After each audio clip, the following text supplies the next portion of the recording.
우리의 영원한 신랑이 되어주시는 주님께 사랑 고백으로 오늘의 묵상 시작합시다.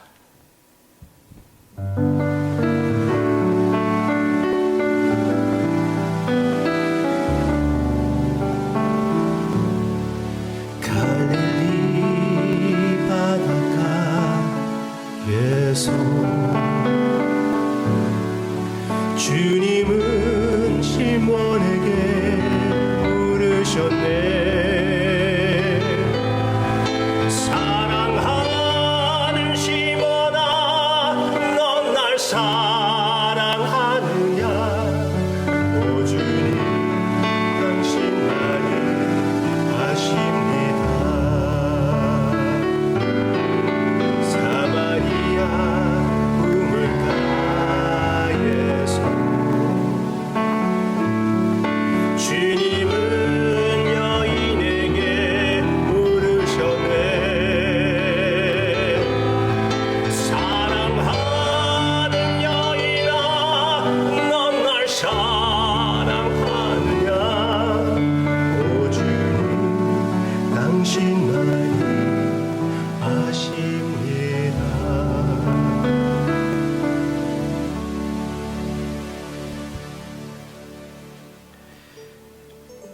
아버지 시몬에게 그날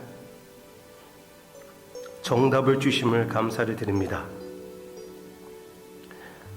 어떤 때는 우리가 주님을 진짜 사랑하는 것 같고 어떤 때는 그렇게 하지 못하는 우리의 마음, 전혀 우리 자신을 믿지 못합니다.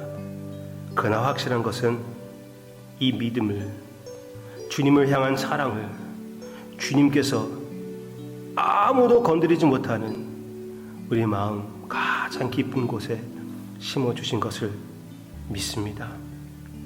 주님께서 주신 그 사랑 고백을 우리로 하여금 드러내주심을 감사를 드리며 그 사랑 고백하는 마음으로 주님의 음성을 들을 때 우리의 마음에 주님의 음성을 심어주세요. 감사드리며 예수님의 이름으로 기도합니다. 아멘. 오늘은 마태복음 21장입니다. 마태복음 21장은 아주 중요한 장입니다. 여기서부터 십자가를 향하는 주님의 모습, 마지막으로 예루살렘에 들어오시는 주님의 모습이 나타나고 있습니다. 예수님께서 예루살렘에 들어오실 때 많은 무리가 예수님을 환영했습니다. 다윗의 아들로 환영했습니다. 메시아로 환영하는 것입니다. 왕으로 모시는 것이에요. 그때 어린 아이들이 그 찬양을 부르고 있고 그것을 듣고 있는 예루살렘의 지도자들이 있었습니다. 그 지도자들은 나중에는 예수님을 십자가에 못 박히는 데에 너무나 요긴하게 사용이 되죠. 그런데 예수님께서 성전에 들어가셔서 하시는 그 모습, 취하시는 그 모습으로 인하여 십자가를 향하여 가는 그 모든 과정이 시작이 됩니다. 그 사건은 성전을 깨끗하게 하시는 주님의 모습이었습니다. 12절, 예수께서 성전에 들어가사 성전 안에 매매하는 모든 사람들을 내쫓으시며 돈 바꾸는 사람들의 상과 비둘기 파는 사람들의 의자를 둘러 엎으시고 그들에게 이르시되 기록된 바 내 집은 기도하는 집이라 일컬음을 받으리라 하였거늘 너희는 강도의 소굴을 만든도다 하시니라. 이 말을 보고 어떤 사람들은 거기에서 사람들이 많이 사기를 치며 괜히 비싸게 물건을 팔고 막 그랬다고 얘기를 합니다. 그럴 수도 있지요. 판매하는 그 장소인데요. 최선을 다해서 가장 좋은 가격을 받아야지요. 그런데 그것뿐만 아니라 거기에 많은 사람들이 모이고 완전히 매매하는 장소를 만들었기 때문에 거기에서 매매로 인하여 예배가 드려지지 않은 것이었습니다.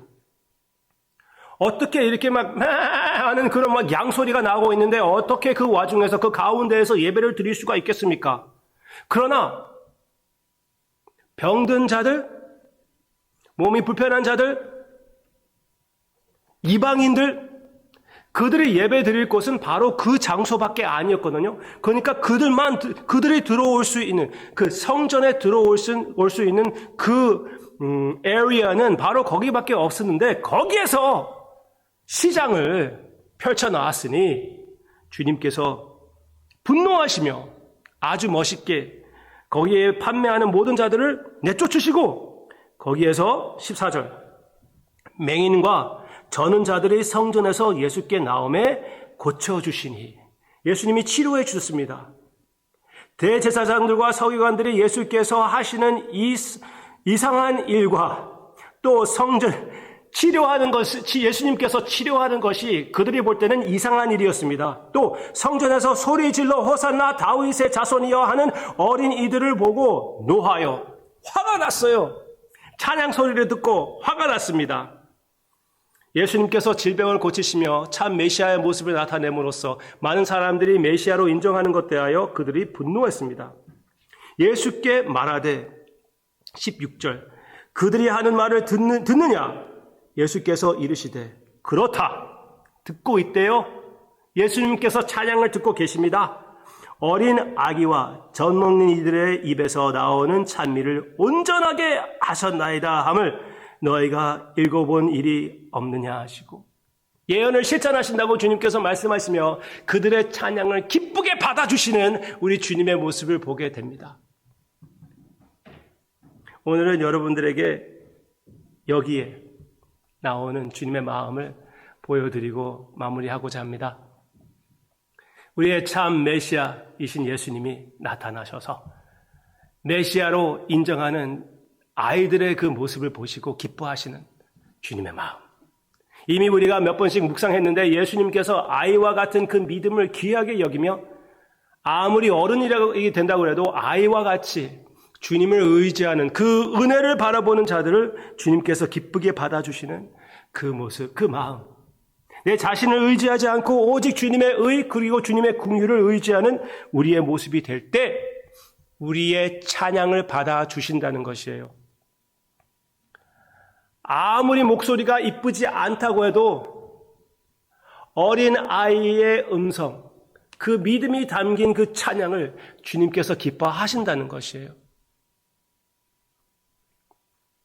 어떤 사람들은 예배를 드리고 나서 판단을 합니다. 좋았다, 좋지 않았다. 말씀이 좋았다, 말씀이 좋지 않았다. 찬양이 좋았다, 찬양이 좋지 않았다. 막 그렇게 얘기를 해요. 어떤 목사님이 그 모습을 생각하시며 이렇게 얘기를 하더라고요. 착각하지 마시기를 바랍니다. 우리는 여러분들에게 예배를 드리려고 온 것이 아니에요. 여러분에게 예배를 드리려고 온 것이 아닙니다. 누구에게 예배를 드립니까? 하나님께 예배를 드립니다. 하나님을 향하는 마음으로 우리가 주님 앞에 나아갈 때 어린 아이와 같은 그 순수한 믿음, 의지함으로 주님 앞에 나아갈 때 아무리 목소리가 나빠도 남편이 뭐라고 해도 아내가 듣기 싫다고 해도 그 음성은 하나님께서 기쁘게 받아주시는 것입니다. 생각해 보세요. 천사 하나 데리고 와가지고 노래 부르라고 하면은 아무리 노래 잘하는 사람이 있다고 해도 비교할 수가 있겠습니까? 그러나 주님께서는 우리의 찬양을 원하시는 주님이십니다. 주님의 핏값으로 덮어주시는 이 찬양, 주님 앞에 마음껏 드리는 우리가 되기를 바랍니다. 기도하겠습니다. 메시아이신 우리 주님을 모시고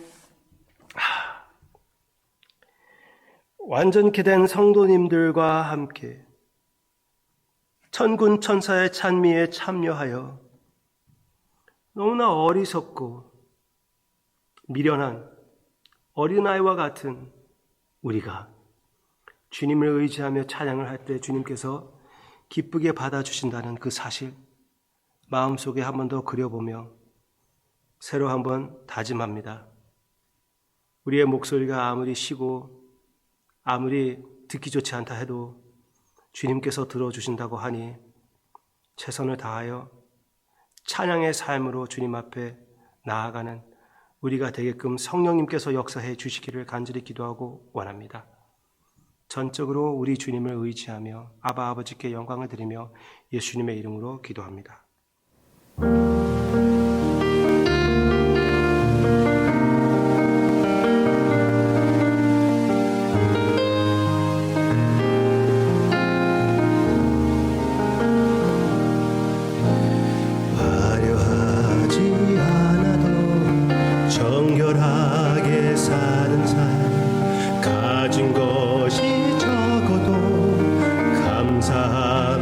사는 삶 내게 주신 작은 힘 나눠주며 사는 삶 이것이 나의 삶의